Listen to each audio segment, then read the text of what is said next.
What if cricket's greatness wasn't a mountain top with many kings, but a single throne, passed down through the ages? A throne for the bowler who didn't just play the game, but defined their entire era. From the very first demon who haunted batsmen in their sleep, to the modern-day destroyer who rewrites the rules. This isn't just a list. This is a legacy. A royal lineage of bowling. This is From Demon to Destroyer. Our story begins in the 1870s, an era of uncovered pitches and cricketing folklore. Out of this era rose a figure of pure terror. Fred Spofforth. They called him the Demon Bowler. And for good reason. He was cricket's first true fast bowling superstar. Before him, bowling was gentle. He introduced pace, menace, and a psychological warfare that would become the blueprint for every great fast bowler to follow. He was the genesis of fear. The throne then passed from pure fear to pure science.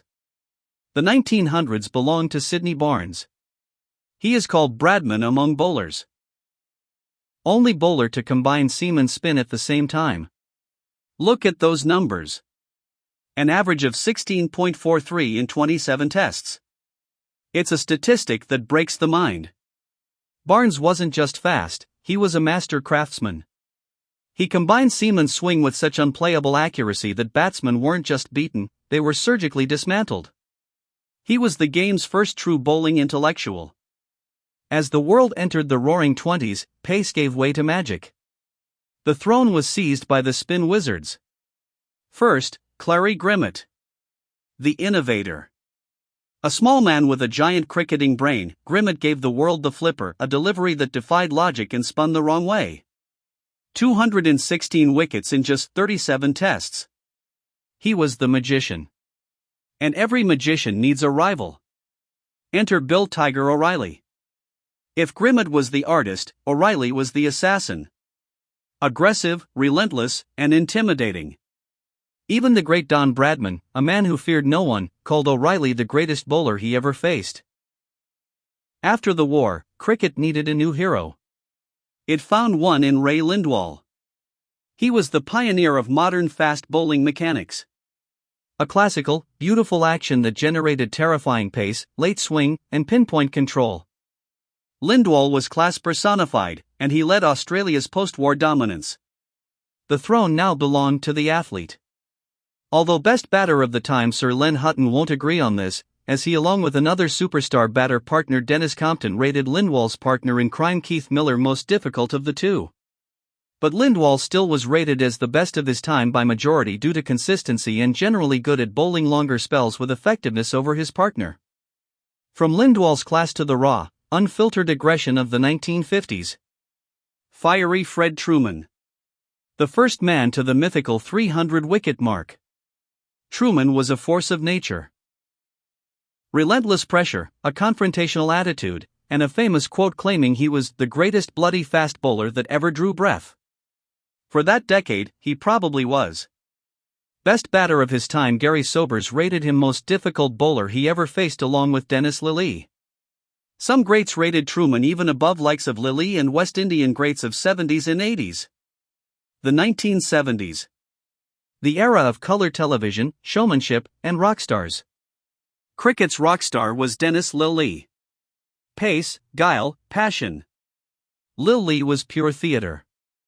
He didn't just bowl a ball, he put on a show. His 355 wickets came with a side of fear and a whole lot of charisma. He battled back from career-threatening injuries to become the complete fast bowling package. The throne now demanded a performer. The 1980s were ruled by the West Indian pace battery, but one man stood as the most complete bowler on the planet, Malcolm Marshall. A small frame that generated massive threat.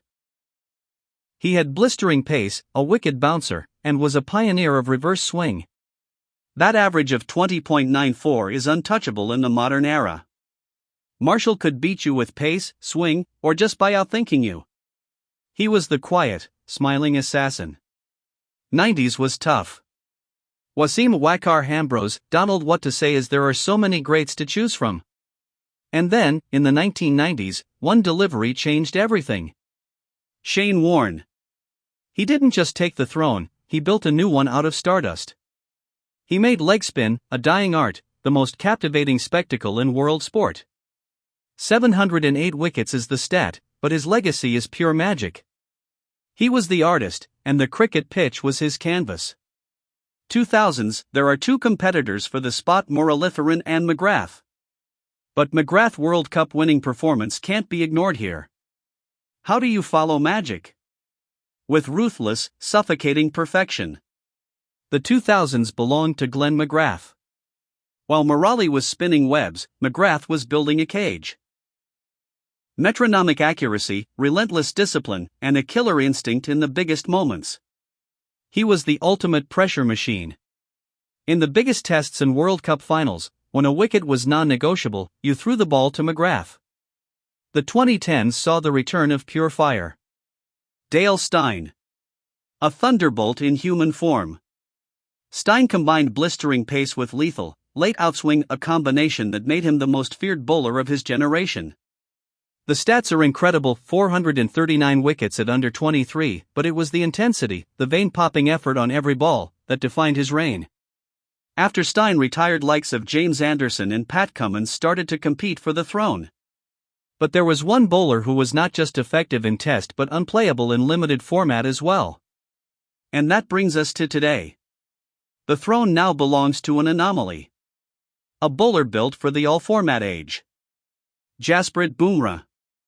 A unique, explosive action that batsmen can't figure out. Deadly Yorkers that appear from nowhere. A mind that is utterly pressure-proof. He dominates in red ball, white ball, and T20 cricket. In an era of specialists, Bumrah is the all-format monster. India's greatest pace weapon ever, and the current king on the throne. From the demon to the destroyer. From Spofforth's fear to Barnes's science. Lindwall's class to Lillee's theatre.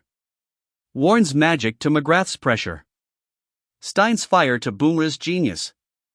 This is not just a list. It's a legacy. A throne passed on through war, weather, spin, seam, and reverse swing. Each bowler took what their predecessor built and added their own chapter to the story. The question is, who will inherit the throne next? Who do you think is the ultimate king of bowling? Did we miss anyone who defined a decade? Let us know in the comments below. And if you love cricket history, make sure to like, subscribe, and hit that notification bell so you never miss a video. Thanks for watching.